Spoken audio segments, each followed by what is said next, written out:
முடிச்சிருப்போம். தாவே கற்பனை துதிக்கிற ஆண்டவரே ஸ்தோத்திரிக்கிறோம் ஐயா. இந்த நாளிலும் ஆண்டவரே பேசப்படுகிற வார்த்தைகளுக்காக நமக்கு நன்றி. பரிசுத்த ஆவியானவர் என்னை பலப்படுத்தி திடப்படுத்தி இந்த வார்த்தைகளை வெளிப்படுத்தி என் ஆண்டவர் நீங்க நடத்தும்படியாச்சு முற்றிலுமான நேரத்தில் இந்த மீட்பு ரட்சகராக இயேசுவா நாமத்திலே ஜெபிக்கிறேன் என்று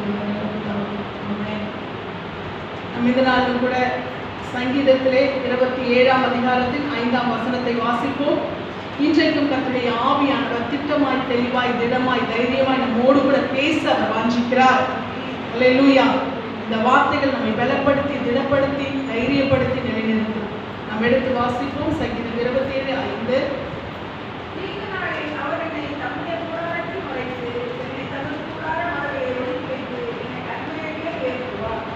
தீங்கு நாளில் அவர் என்னை தம்முடைய கூடாரத்தில் மறைத்து என்னை தமது கூடார மறைவிலே ஒளித்து வைத்து என்னை கண்மலையின் மேல் உயர்த்துவார். ஹல்லேலூயா. சில வேளைகளிலே கர்த்தர் என்னை ஏன் மறைக்கிறார், என்னை ஏன் இப்படியாய் நடத்துகிறார், எனக்கு ஏன் இந்த சூழ்நிலையை அனுமதிக்கிறார் என்று சொல்லி கலங்குகிற தேவ பிள்ளைகளே, அவர் தீங்கு நாளில் நம்முடைய கூடாரத்திலே அவர் வைக்கிறார். நம்முடைய கூடார மறைவிலே நம்மை ஒளித்து வைக்கிறார். ஏன் தெரியுமா? இதற்கு பின்னாடி அவர் மறைச்சு ஒளிச்சு காணாம போக பண்றதுக்கு இல்ல, நம்மை கண்மலையின் மேல் நிறுத்துகிறதற்காக. அல்லேலூயா. ஆபகுக்குல அழகான ஒரு வசனம் உண்டு. அதிலே சங்கீதக்காரனாகிய தாவீதுடைய அந்த சங்கீதத்தின் வார்த்தை அதில் இடம் பெற்றிருக்கும். அவர் சொல்லுவார், அத்திமரம் துளிர்விடாமல் போனாலும், திராட்சை செடி பலன் கொடாமல் போனாலும், மந்தையிலே ஆடுகளின்றி போனாலும், தொழுவத்திலே மாடுகளின்றி போனாலும் நான் கர்த்தருக்குள் மகிழ்ச்சியாயிருப்பேன், என் ரட்சிப்பின் தேவனுக்குள் களி கூறுவேன். ஏனென்றால் அவர் என்னை தம்முடைய உயர் மறைவில் என்ன பண்ணுவார், கால்களை என் அடிகளை உறுதிப்படுத்தி என்னை நிச்சயமா என்ன பண்ணுவார், கண்மலையின் மேல் நிறுத்துவார் என்று சொல்லி அவர் சொல்வார். அப்ப அவர் எந்த சூழ்நிலை வந்தாலும் எனக்கு ஒரு நம்பிக்கை உண்டு.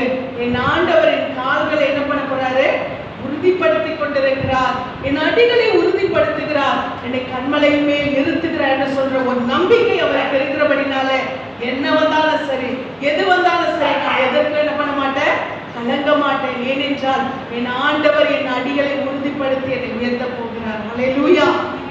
தேவ பிள்ளைகளே, நமக்கு ஒரு நம்பிக்கை, தீங்கு வருதா, வா இதுக்கு பின்னாடி என் ஆண்டவர் பார்த்துப்பார், என்ன நடக்குதோ நடக்கட்டும். அல்லேலூயா. ஏனென்றால் என் ஆண்டவர் இதற்கு பின்னாடி தான் ஒரு பெரிய காரியத்தை செய்ய போகிறார். அல்லேலூயா. நிச்சயமாகவே தேவனை நம்பியிருக்கிற பிள்ளைகளுக்கு ஒரு தீங்கு வருகிறது என்று சொன்னால் நாம் அதை குறித்து சந்தோஷப்பட வேண்டும். ஏனென்றால் இதுக்கு பின்னாடி ஆண்டவர் செய்ய போகிற காரியம் மிகுந்த பெரிய காரியமா இருக்கும், மிகப்பெரிய மகிமையா இருக்கும் என்பதை நாம் விசுவாசிக்கிறவர்களா இருக்கிறோம். அல்லேலூயா. இன்றைய நாளிலும் கர்த்தருடைய வார்த்தை அதைத்தான் சொல்லுகிறது. நாம் வேதத்திலே பார்க்கும் பொழுது கூட மோசே என்ற ஒரு தெய்வ மனிதன் இன்னைக்கு வரைக்கும் இஸ்ரவேல் ஜனங்களுக்கு ஒரு பெரிய ஒரு நம்பிக்கை என்று சொன்னால், ஆண்டவருக்கு பின்னாடி அவங்க என்ன பண்ணுவாங்கன்னா அந்த மோசேயை தான் மோசே என்று சொல்லி மோசேயை ஒரு நம்பிக்கையை வைக்கிறார். ஏனென்று சொன்னால் மோசேயை கர்த்தர் பயன்படுத்தின விதம், மோசே உருவாக்கப்பட்ட போது அந்த மோசே என்ற ஒரு குழந்தை உலகத்தில் இருக்கவே கூடாது என்று ஒரு சூழ்நிலை வந்தது. ஆனால் அந்த குழந்தை தீங்கு நாளிலே அது பாதுகாக்கப்பட்டது. ஒரு நாணல் பெட்டியிலே வைத்து அந்த பிள்ளை பாதுகாக்கப்பட்டு அது அந்த தண்ணீரின் ஓரத்திலே அது விடப்பட்டது. இப்படிப்பட்ட ஒரு சூழ்நிலையிலே எங்கு தீங்கு இருக்கிறோ அங்கேயே கர்த்தர் என்ன பண்ணார், அந்த குழந்தைய வளர்த்தார். அந்த சூழ்நிலையை கர்த்தர் வளர்த்து அவனை கர்த்தர் 40 வருடங்களுக்கு அவனை அந்த இடத்திலேயே வளர்ந்தார். அந்த இடத்திலே ஒரு பெரிய மகிமையை அவனை காணும்படியாக கர்த்தர் செய்தார். அதற்கு பின்பாக ஒரு சூழ்நிலை வரும்போது இன்னொரு 40 வருடங்கள் மோசேயை கர்த்தர் மறைத்து வைத்தார். அந்த 40 வருடங்கள் கடந்த பிறகு மோசே அவர் திரும்பவும் வருகிறார். திரும்பவும் தம்முடைய ஜனங்களை நித்திய அந்த மகிமையான அந்த கானானுக்கு நேராய் அவர் வழிநடத்துகிறார். அப்படிப்பட்ட ஒரு தலைவனாய் எழுப்புகிறதற்கு மோசே தீங்கு நாட்களுக்கு தன்னை மறைத்து வைக்கக்கூடிய ஒரு சூழ்நிலையை கர்த்தர் அனுமதித்தார். அல்லேலூயா. ஏனென்றால் கர்த்தர் ஒரு காரியத்தை நமக்கு அனுமதிக்கிறார். ஒரு தீங்கு நாள் வருகிறது சொல்லும் பொழுது, நாம் சில சூழ்நிலைகளை சந்திக்க வேண்டி இருக்கிறது சொல்லும் பொழுது, கர்த்தர் அவர்கள் எல்லாவற்றுக்கும் நம்மை பாதுகாத்து அவர் நம்மை கண்மலையிலே நிறுத்தும்படியாய் அவர் நம்மை காத்துக்கொள்ளுகிற தேவனாய் இருக்கிறார். அல்லேலூயா. அது மாத்திரமல்ல, இதை நாம் வாசிக்கும் பொழுது கூட எபிரேயரில் சொல்லப்பட்டிருக்கிறது. 11ஆம் அதிகாரத்தில் நீங்க வாசிப்பீர்களானால் மோசே குறித்து 23 27 வரைக்கும் நீங்க வாசித்தீர்களானால் 13 எபிரேயர் 11 23 27 வரைக்கும் வாசித்தீர்களானால்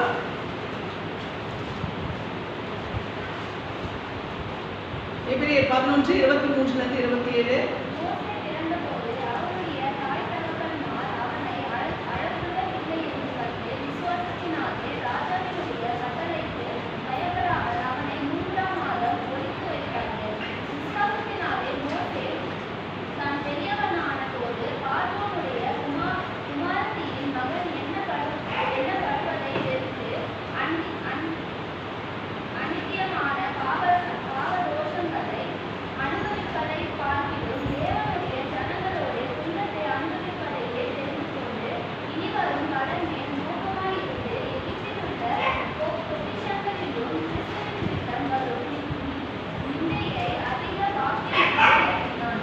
இங்க நான் பார்க்கும்போது மோசே குறித்து எபிரேயரில் சொல்லப்பட்டிருக்கிறது.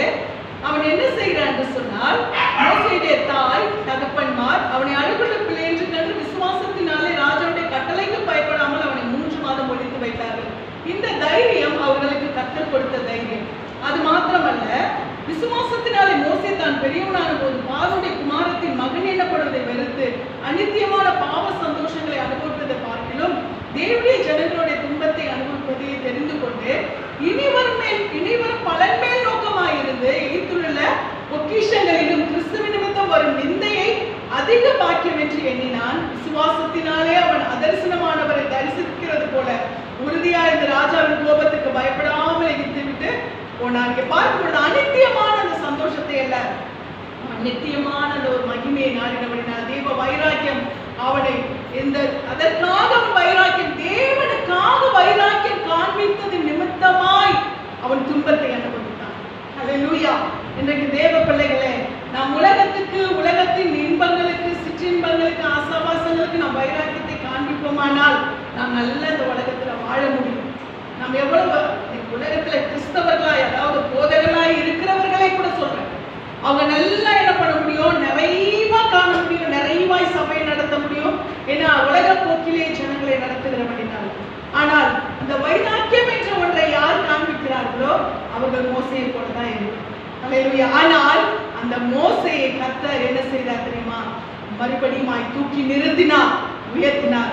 இங்கே நான் பார்க்கும்போது ஒரு மனிதனை நான் உங்களுக்கு உதாரணமாய் சொல்லிக் கொண்டிருக்கிறது போல, ஆண்டவரால் படைக்கப்பட்ட ஒரு 5 அறிவுள்ள ஒரு ஜீவன், அந்த ஜீவன் அது எப்படிப்பட்ட தன்மையா இருக்கிறது என்று சொல்லி நாம் பார்க்கும் பொழுது, பறவைகளின் அரசன் என்று சொல்லக்கூடிய கழுகு, அதனுடைய தன்மையை நீங்க பார்த்தீர்களானால் அது எல்லாவற்றிலும் எப்படியா இருக்கும் என்று சொன்னால் அது ஒரு மேன்மையின் அடையாளமாக இருக்கும். அது பறக்கிற விதத்துல இருந்து, அது வந்து உட்கார்ற விதத்துல இருந்து, அவருடைய கம்பீரத்திலிருந்து, அது பூக்களில் அந்த குரல்ல இருந்து அதை பறவைகளின் அரசன் என்று சொல்வார்கள். அப்படிப்பட்ட ஒரு தன்மை உடையது. இதனுடைய வாழ்க்கை 70 வருடம். இதனுடைய மொத்த வாழ்க்கை என்னது? 70 வருடம். இந்த 70 வருடம் வாழக்கூடிய இந்த பறவை என்ன செய்யும் என்று சொன்னால், தன்னுடைய துணையை தேர்ந்தெடுக்கிறதிலிருந்து எல்லாவற்றிலுமே ஒரு ஸ்பெசிபிக்கானது, தனக்கு ஏற்ற துணை சரியானதாய் அது பார்க்கும். தான் எங்கே ஐக்கியம் வைக்க வேண்டுமோ அது சரியான ஒரு ஐக்கியமாய், சரியான உயர்ந்த ஒரு சூழ்நிலையில இருக்கக்கூடிய ஒரு பறவையா இருந்தா, ஒரு கழுகா இருந்தா மட்டும்தான் அது தன்னுடைய இணையாய் அது தேர்ந்தெடுக்கும். அது போல அதனுடைய பார்வை எப்படி இருக்குன்னா ரொம்ப தெளிவானது. அதனுடைய மற்ற பறவைகளை விட அதனுடைய பார்வை எப்படி இருக்குன்னா 4 மடங்கு கூர்மையான பார்வை, நுட்பமான பார்வை. அதனுடைய பறக்கிற உயரம் எப்படிப்பட்டது என்று சொன்னால் 1000 அடி உயரத்துல, 1000 அடி உயரம். அப்ப அது எல்லா பறவைகளை காட்டிலும் அது மேலான உயரத்துலதான் அது என்ன பண்ணும், பறக்கும். இன்னொன்னு அதனுடைய தன்மை என்னன்னு சொன்னா, இறந்து போன உணவை அது என்னைக்கும் சாப்பிடாது. செத்து போன உணவை கழுவி என்ன பண்ணாது, சாப்பிடாது. அது அதனுடைய ஒரு குணாதிசயம். அது மாத்திரமல்ல, கழுகு தன்னுடைய கூட்டை எப்படி கட்டணும்னா மிக உயரமான இடத்துலதான் என்ன பண்ணும், அது கட்டும். மிக உயரமான மரக்கிளைகள், மிக உயரமான பாறைகள் இருக்கு அப்படின்னு சொல்லி அந்த மாதிரி இடத்துல எதுவும் நெருங்க முடியாத ஒரு இடத்துலதான் என்ன பண்ணுமா அது தன்னுடைய கூட்டை கட்டும் என்று சொல்லி நாம் பார்க்கிறோம். அது மாத்திரமல்ல, இங்கே நாம் பார்க்கும் பொழுது தொடர்ந்து இது தன்னுடைய செயல்பாடுகளை பார்க்கும் பொழுது இதனுடைய 40வது வயதுல அதனுடைய இதனுடைய பலம் இழந்து போகும் பொழுது இது என்ன செய்யும் என்று சொன்னா, அந்த 40வது வயதில் அது தன் இறகு என்ன பண்ணுமா, அதை பறக்கிறதுக்கு முடியாதபடி அதன் இறகுகள் என்ன செய்யும், தடித்து போகும். அப்போ இதனுடைய இந்த அழகு என்ன பண்ணும்னு சொன்னா அப்படியே வளைஞ்சிருமா.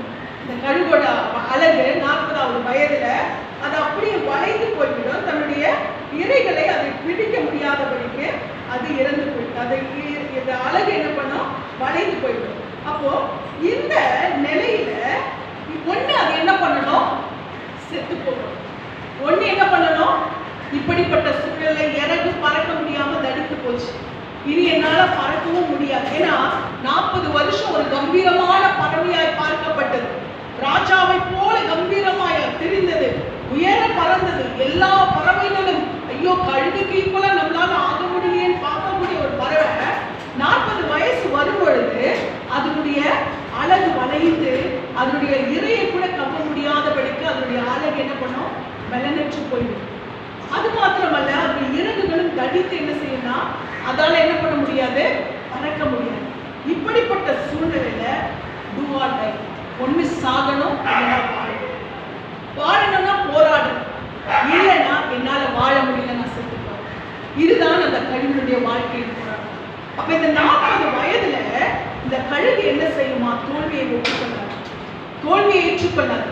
அது என்ன பண்ணுமா, தன்னுடைய வளைந்த அந்த அழகை போய் பாறையில மோதி மோதி மோதி மோதி உடைச்சிருமா.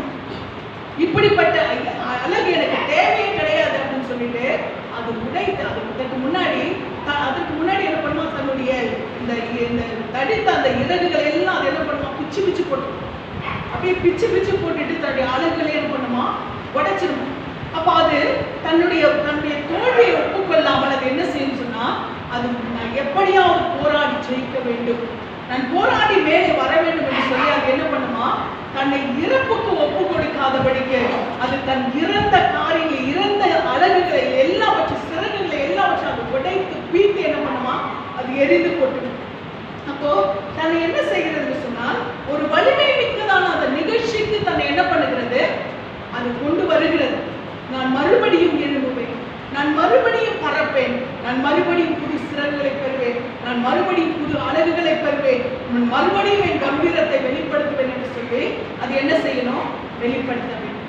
அதற்காக அது என்ன செய்கிறது, போராடுகிறது.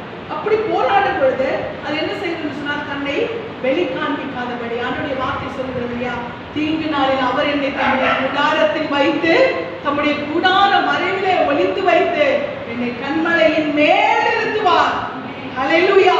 அப்ப அந்த சூழ்நிலைகள் வரும் பொழுது அது என்ன பண்ணுகிறது, தீங்கு நாளிலே அதை தன்னை ஒளித்து வைத்துக் கொள்ளுகிறது.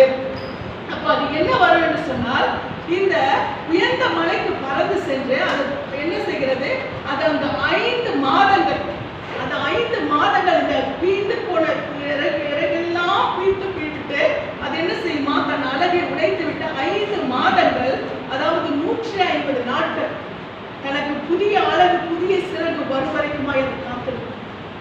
அந்த இறகுகள் முளைக்க முளைக்க அதற்கு புது பலன் அப்படியே உண்டாகி கொண்டே இருக்கும். அப்போ இது என்ன செய்யறது, 150 நாட்கள் அந்த ப்ராசஸ். அது வரைக்கும் என்ன பண்ணுது, அது அந்த கண்மலையின் அந்த கூட்டுக்குள்ள என்ன பண்ணுதா, தன்னை மறைத்து வைத்துக் கொள்கிறது. இப்ப நம்ம இதை குறித்து பார்க்கும்போது இது குணாதிசயங்கள் என்று நாம் பார்த்தோமானால், ஒண்ணு, கழுகு என்ன பண்ணது, எப்பவுமே கூட்டமாய் பறக்காது. முதல் தன்மை, கழுகுடைய தன்மை என்ன தெரியுமா, அது கூட்டமாய் பறக்காது. கூட்டமா அது என்ன சொல்ல, யாரையும் அது டிபெண்ட் பண்ணி ஒரு இதுவோட என்ன பண்ணாது, அது இருக்காது. கழுகு கூட்டத்தில் ஒன்றாக பறக்காமல் அது ஒரு தனித்தன்மையை காண்பிக்கும். அது ஒரு தனித்தன்மை, தன்னுடைய ஒரு தனித்தன்மை அது என்ன பண்ணுமா, வெளிப்படுத்தும். என்னால் இதை செய்ய முடியும், என்னால் இதை சாதிக்க முடியும் என்று சொல்லி அது என்ன பண்ணுமா, அது தன்னுடைய தனித்தன்மை என்ன செய்கிறதா, அது வெளிப்படுத்தக்கூடியதாய் அது காணப்படுகிறது. அது மாத்திரல்ல, அது கழுகு அது கூட்டமா என்று சொல்லும்போது கூட அது வேறு எந்த பறவையோட மிங்கில் ஆகாது.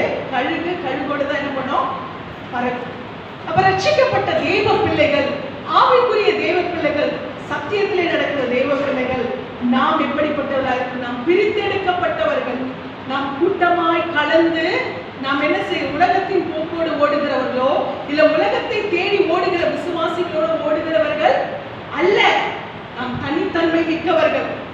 நான் யாருடைய பிள்ளை, என்னுடைய தனித்தன்மை என்பது தனித்து நிற்பது, நான் தேவனுடைய பிள்ளை என்பதை வெளிப்படுத்தக்கூடிய என்பதை காண்பிப்பதுதான் ஒரு ரட்சிக்கப்பட்ட தேவ பிள்ளையுடைய தனித்தன்மை.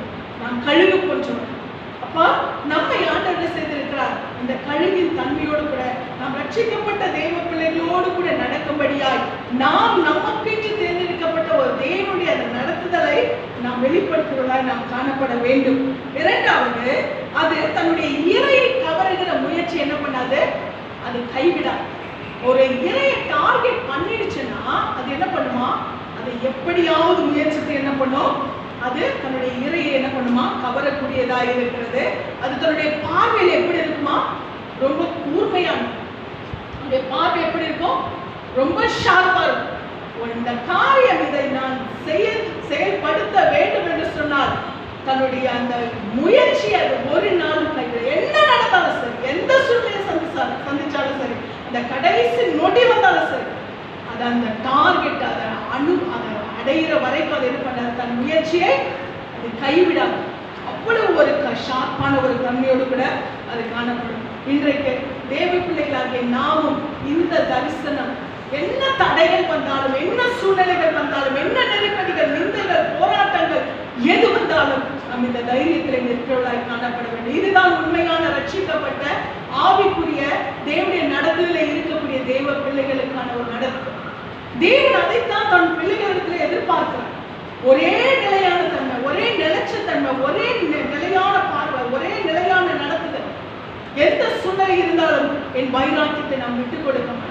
எந்த சூழ்நிலை இருந்தாலும் என் விசுவாசத்தை நான் விட்டுக் கொடுக்க மாட்டேன். என்ன நடந்தாலும் எனக்கு கர்த்தர் வைத்த இந்த நடத்துதலை நான் ஒரு நாள் விட்டுக் கொடுக்க மாட்டேன். என் தேவன் எனக்கு வைத்திருக்கிற இந்த வழிநடத்துதலை நான் நிலைத்திருப்பேன் என்ற அந்த தரிசனத்தோடு கடந்து போவதுதான் உண்மையான தெய்வ பிள்ளைகளுடைய நடத்துதலா இருக்கிறது. அவர்கள் தான் கழுகுக்கு ஒப்பானவர்கள். இல்லை என்றால் பிணத்தை தின்னுகிற அருந்துக்கு ஒப்பா என்ன பண்ணுவாங்க, காணப்படுவார்கள். அல்லேலூயா.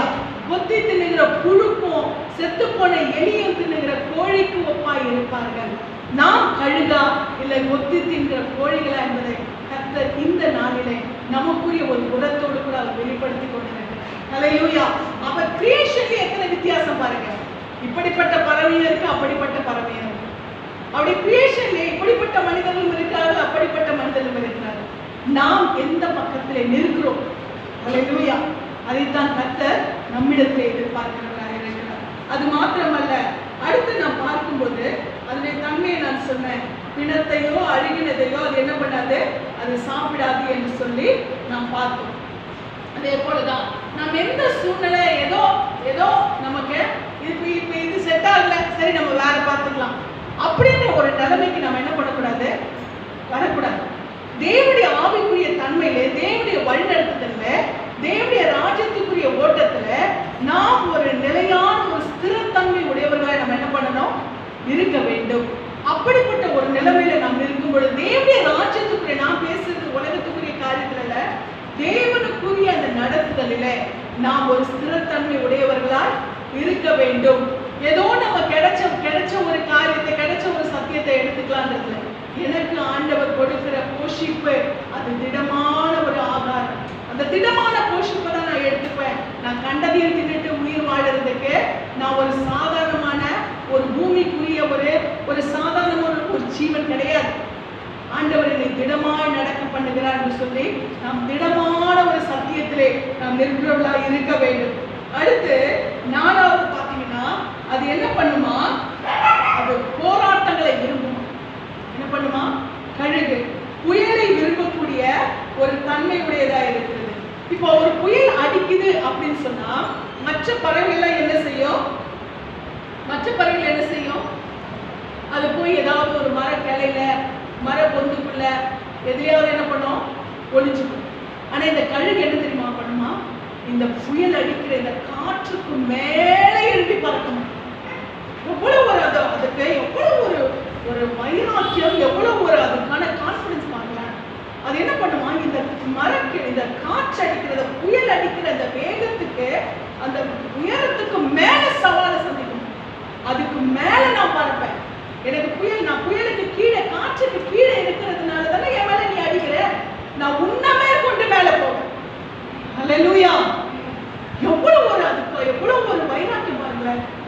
நான் புயலையும் மேற்கொண்டு மேலே செல்வேன். அப்ப அந்த காற்றை அது என்ன பண்ணுமா? எதிர்கொண்டு மேலே எழும்பும். எதிர்கொண்டு மேலே எழும்பும்போது காற்றை எதிர்கொண்டு புயலை எதிர்கொண்டு மேலே போயிடுச்சுன்னா புயல் அதை எதிர்க்க முடியுமா? முடியாது. அப்ப அதை ஆனா மற்ற பறவைகள் என்ன செய்யும்? அதற்கு பயந்து பொந்திலும் சந்திலும் ஏதாவது ஒரு மரக்கிளையோ கூட்டிலே என்ன பண்ணும்? ஓடி போய் ஒளிந்து கொள்ளும். ஆனால் இது அதை புயலை எதிர்த்து மேலே எழும். அல்லேலூயா. தேவ பிள்ளைகளே, ஆண்டவர் நமக்கு அப்படிப்பட்ட ஆற்றலை கொடுத்திருக்கிறார்.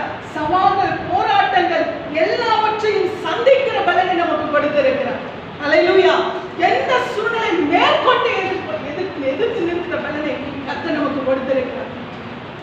அதாவது தேவனுடைய பிள்ளைகள், ரட்சிக்கப்பட்ட பிள்ளைகளுடைய வாழ்க்கையின் மெயினே அதுதான்.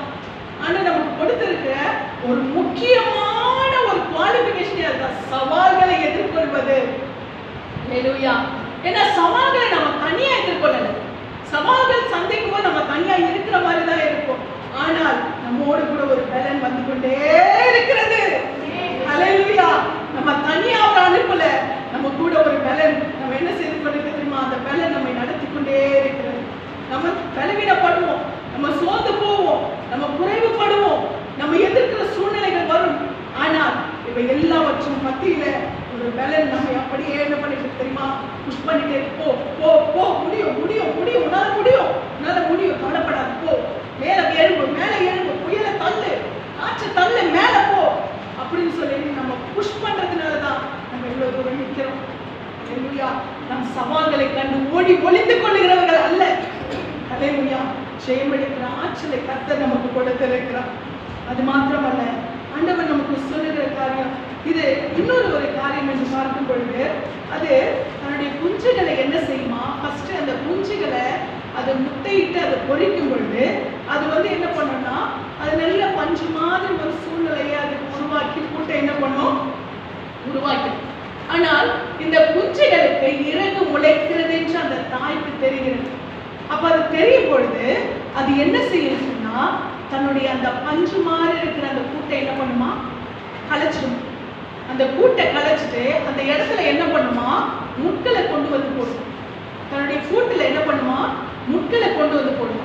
எந்த ஸ்டேஜ்லன்னா, அது அதாவது அது குஞ்சியா இருக்கும்போது, சின்ன ஒரு குட்டியா இருக்கும் பொழுது அது என்ன பண்ணுது?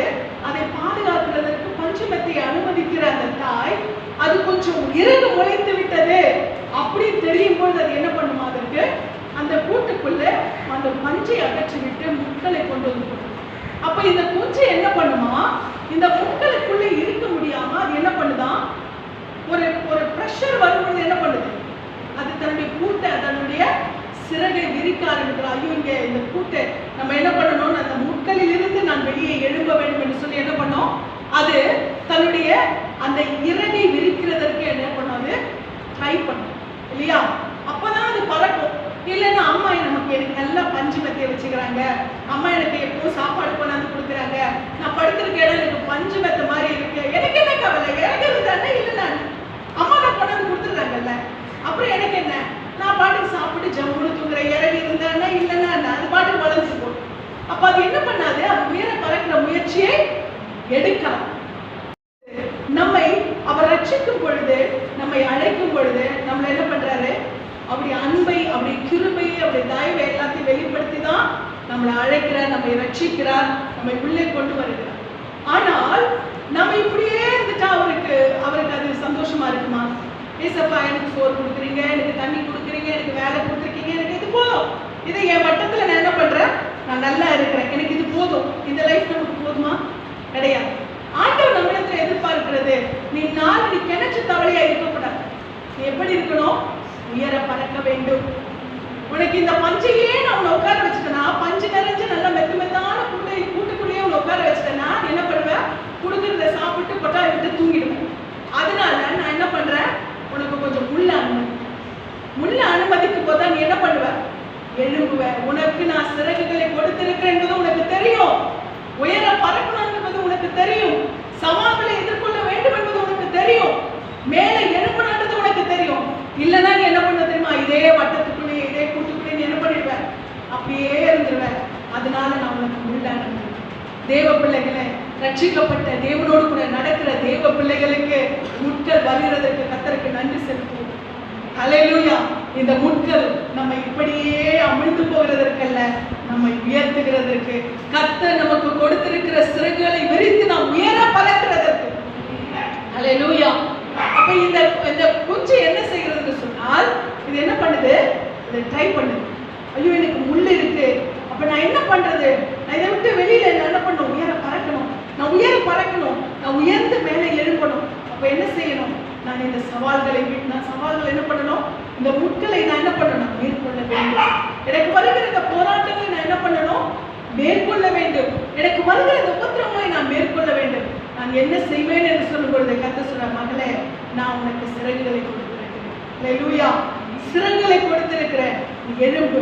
உன்னுடைய அபிஷேகம், நான் உனக்கு கொடுத்திருக்கிற அபிஷேகம், நான் உன்னோடு கூட வைத்திருக்கிற அந்த பரிசுத்த ஆவியானவர் உன்னை எழும்படியாய் செய்வார். ஹல்லேலூயா. நான் உன்னை தனியா விடல, உனக்கு இறங்கு என்ற பரிசுத்த ஆவியானவர் உன்னோடு கூட இருக்கிறார். நீ தனியா நிக்கல, உன்னோடு கூட அந்த பரிசுத்த ஆவியானவர் என்ற அந்த இறகு உன்னோடு கூட இருக்கிறது. நீ எழும்பு எழும்பு எழும்பு என்று சொல்லி அவர் பலப்படுத்துவார். அப்போ இந்த எப்படி இந்த குஞ்சுகள் எழும்பி பறக்க ட்ரை பண்ணுதோ, அதே போல கர்த்தர் நம்ம இந்த சூழ்நிலைகளிலிருந்து, அந்த முட்களில் இருந்து நாம் எப்படியாய் நாம் உயர பறக்க வேண்டும் என்று சொல்லி இந்த பரிசுத்த ஆவியுடைய பலனோடு கூட நம்ம என்ன பண்ணுவாரு?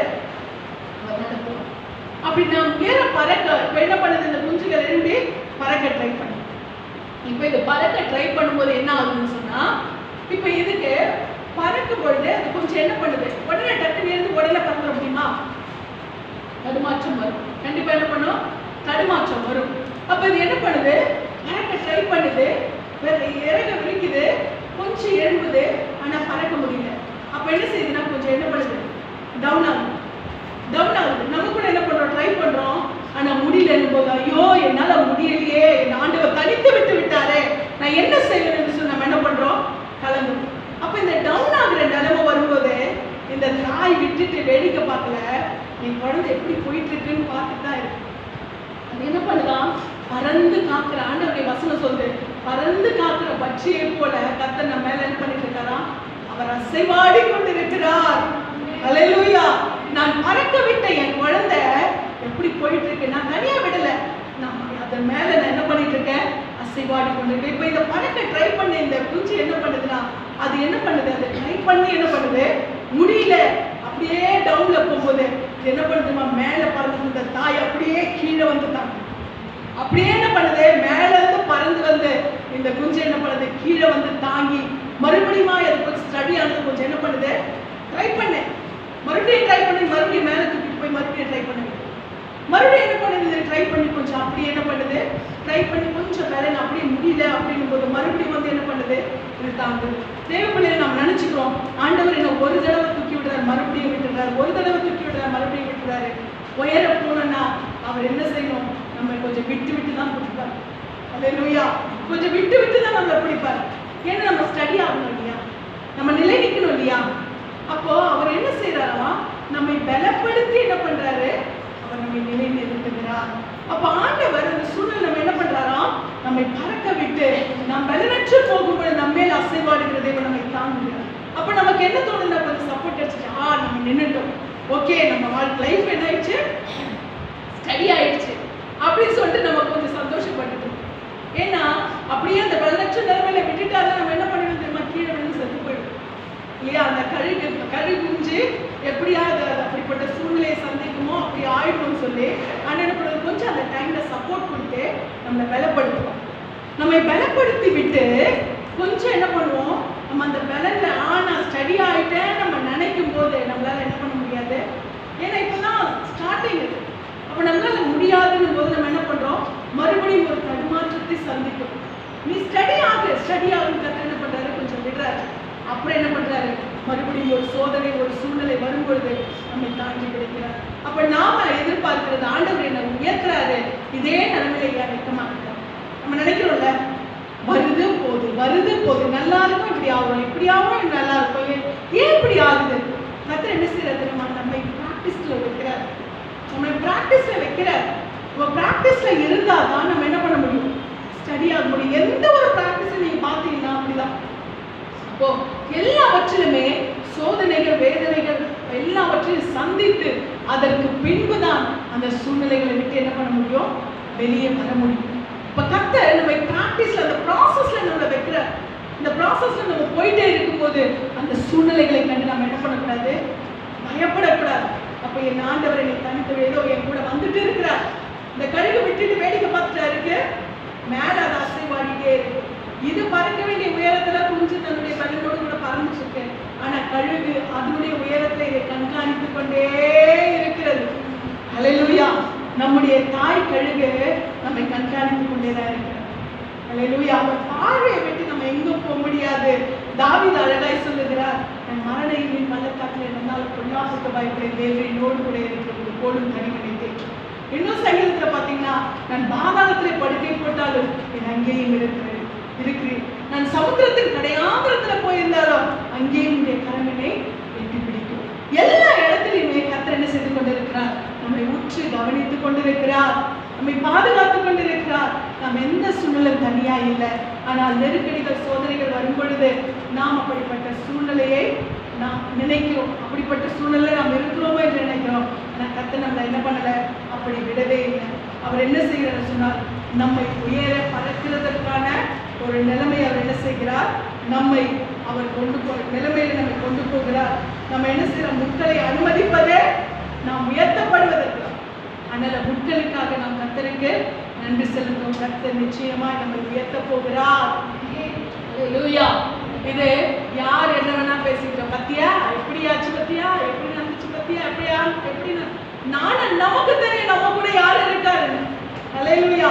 நாம் யாருடைய ப்ராசஸ்ல போயிட்டு இருக்கோம், யாருடைய நடத்துதல போயிட்டு இருக்கோம் நமக்கு தெரியும். எந்த வாய்கள் எது சொன்னாலும் நம்ம அதை குறித்து என்ன பண்ண வேண்டியதில்லை, கவலைப்பட வேண்டியதே இல்லை. கர்த்தர் நம் பட்சத்தில் இருக்கிறார்.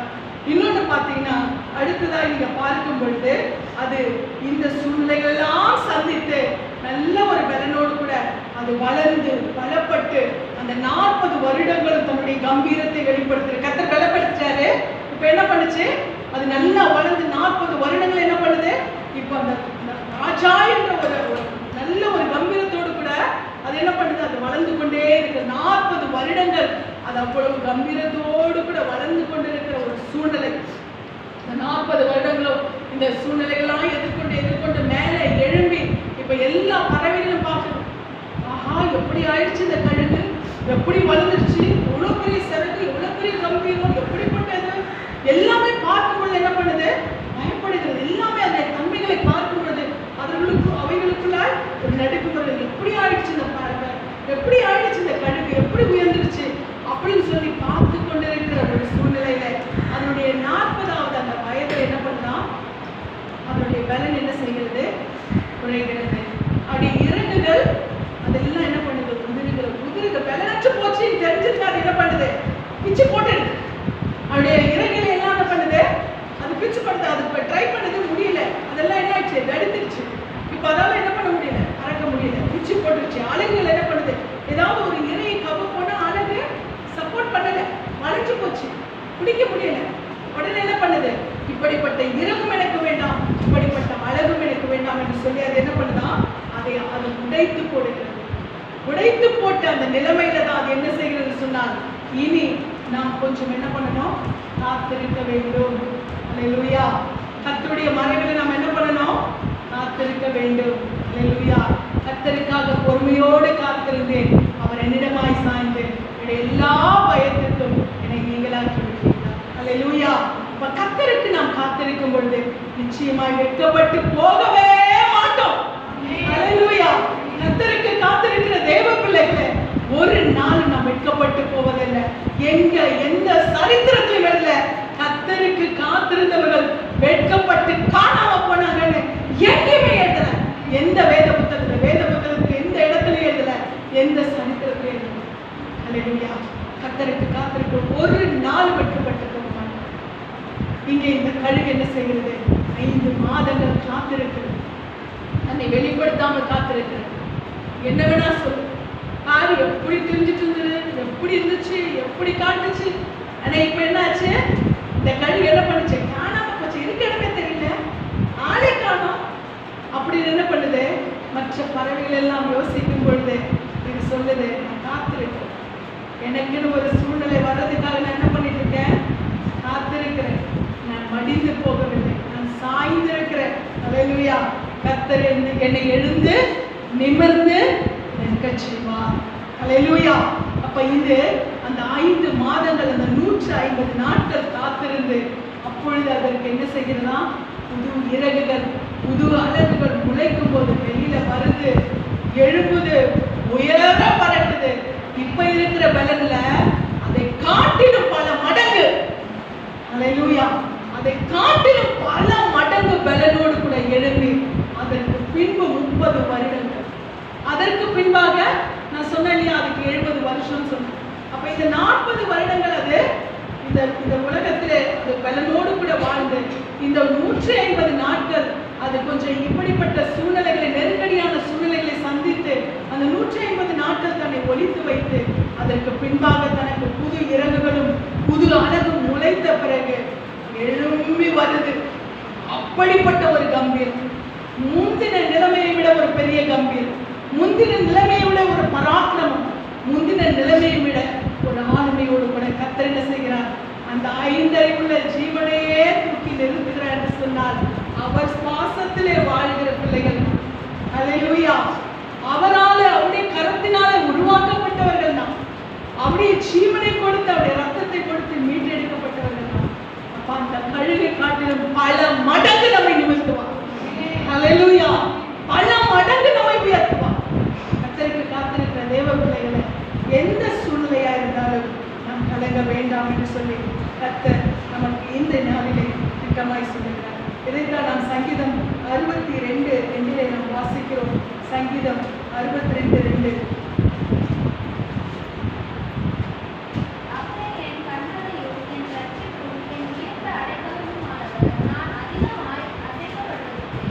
அவரே என் கண்மலையும் என் ரட்சிப்பும் என் உயர்ந்த அடைக்கலமானவர், நான் அதிகமாய் அசைக்கப்படுவதே இல்லை. அல்லேலூயா. என்னை கண்மலையின் மேலே எழுதினார். தீங்கு நாளிலே அவர் என்னை தம்முடைய கூடாரத்தில் மறைத்து, தம்முடைய கூடார மறைவிலே ஒளித்து வைத்து, நாள் வரும், டைம் வரும்,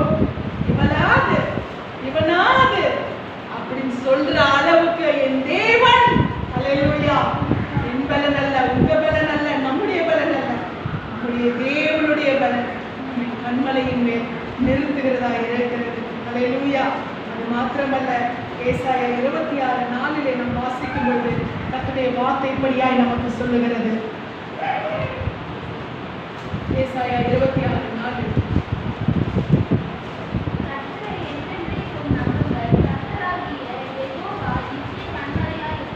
ஆமென். கர்த்தரை என்றென்றைக்கும் நம்புங்கள். வாழ்ந்தாலும் நம்புங்க, தாழ்ந்தாலும் நம்புங்க, வியாதியா இருந்தாலும் நம்புங்க, ஆரோக்கியமா இருந்தாலும் நம்புங்க, செழித்திருந்தாலும் நம்புங்க, குறைவு இருந்தாலும் நம்புங்க. எந்த சூழ்நிலை கர்த்தரை நம்புங்க. அல்லேலூயா. கர்த்தராகிய தேவனை என்றென்றைக்கு நம்புங்கள். அவர் தான் நமக்கு என்னவா இருக்கிறாரு? நித்திய கண்மலையா. எந்த சூழ்நிலையா இருந்தாலும் வாழ வைக்கும் போது கர்த்தரை என் கூட இருக்கிறார், ஆஹா ஓஹோ நல்லவர் என்று சொல்லிவிட்டு நாம் தாழ்ந்திருக்கிற சூழ்நிலையில நாம் நிச்சயமாக புலம்புகிறோம், கதறுகிறோம், அழுகிறோம். கர்த்தர் என் கூட இல்லைன்னு சொல்லி நாம் என்ன பண்றோம்? கலங்குறோம். ஆனால் ஒன்றே ஒன்று தான் ஆண்டவருடைய வார்த்தை சொல்லுது, கர்த்தரை என்ன பண்ணுங்க? என்னைக்கும் நம்புங்க, எப்பவும் நம்புங்க. அவர் நம்முடைய நம்பிக்கைக்குரியவர். அவரை எப்பவும் நம்ம நம்பலாம். அப்ப எந்த சூழ்நிலையா இருந்தாலும், உயர்ந்தாலும் சரி, தாழ்ந்தாலும் சரி, நம்ம எல்லா சூழ்நிலையுமே கர்த்தர் மேல் வைக்கிற நம்பிக்கை நம்ம என்ன பண்ணக்கூடாது? இன்னைக்குமே விடவே கூடாது. அல்லேலூயா. அந்த நம்பிக்கை நம்மை ஒரு நாளும் வெட்கப்படுத்தாது, நம்மை ஒரு நாளும் அதை கலங்க விடாது. எந்த சூழ்நிலையா இருந்தாலும் ஒன்னே ஒண்ணுதான், கர்த்தாவை நான் முயற்சி பண்ணிட்டேன், முடியல, கர்த்தரை சார்ந்திருக்கேன், கர்த்தர் கையில விட்டுருங்க.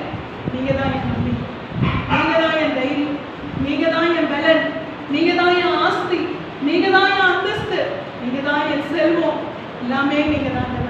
நான் உங்க கையில ஒப்படைச்சிட்டேன், நான் உங்களை சார்ந்துட்டேன், இனி நான் உயர்த்துறது உங்க கையில. என் கண்மலையாகிய தேவனே உண்மை சார்ந்து. கண்மலை யாரு? கிறிஸ்து. அப்ப அந்த கண்மலையின் மேல் நாம் அஸ்திபாரத்தை கொள்ளலாம் இருக்கிறோம். கடைசியான அந்த வசனத்தை வாசித்து முடிக்கலாம். மத்திய 7:24 மத்திய 7:24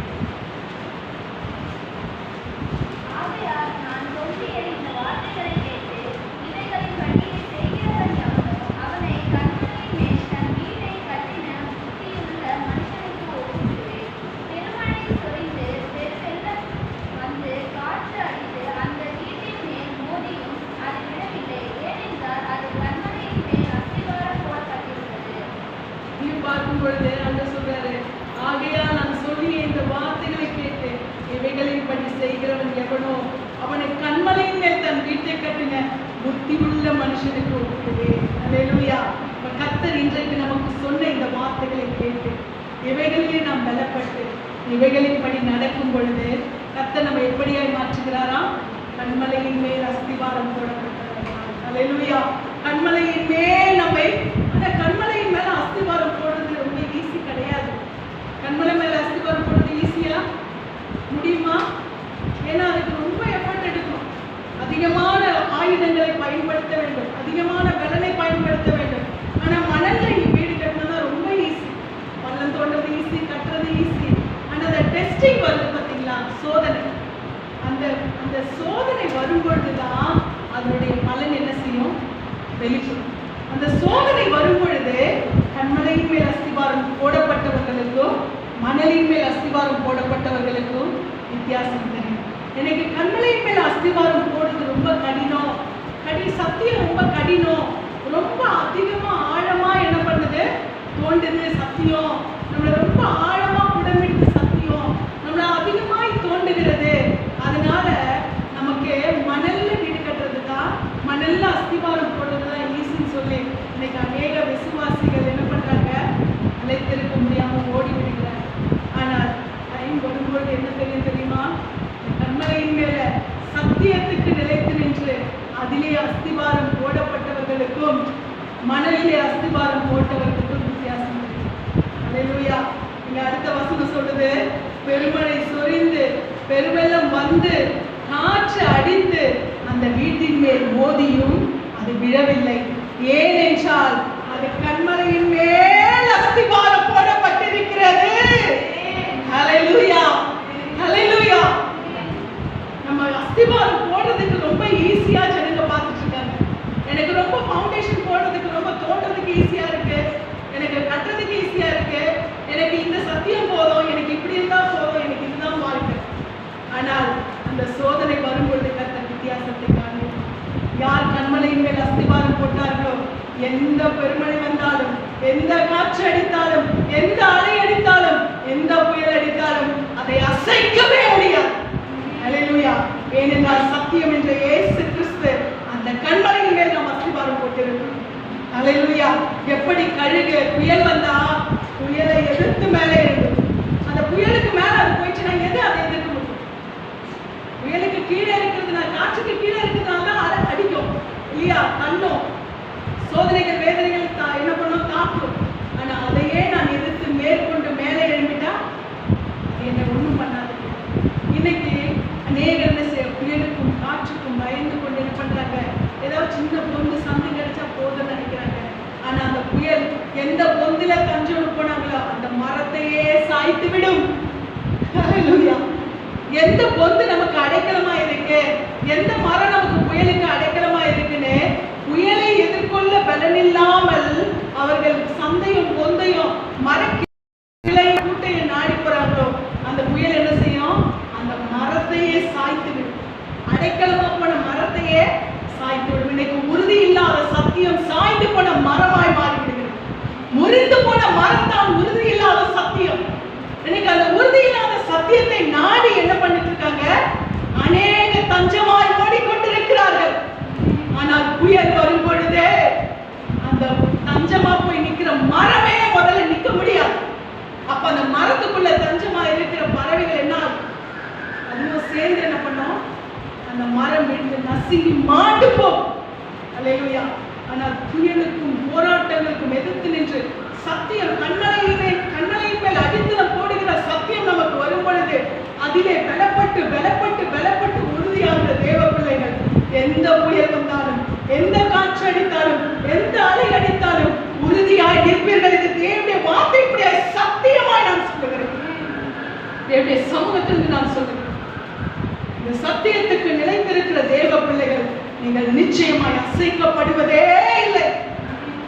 எங்களை தூக்கி உயர்த்தி நிறுத்துவார். அல்லேலூயா. இந்த சபையை தூக்கி நிறுத்துவார் ஆண்டவர். இந்த புயலுக்கு எதிர்த்து, புயலுக்கும் காற்றுக்கும் போராட்டத்துக்கும் இந்த நிற்கிற அநேக விசுவாசிகளை கர்த்தர் ஏற்படுத்த வாஞ்சிக்கிறார். அல்லேலூயா.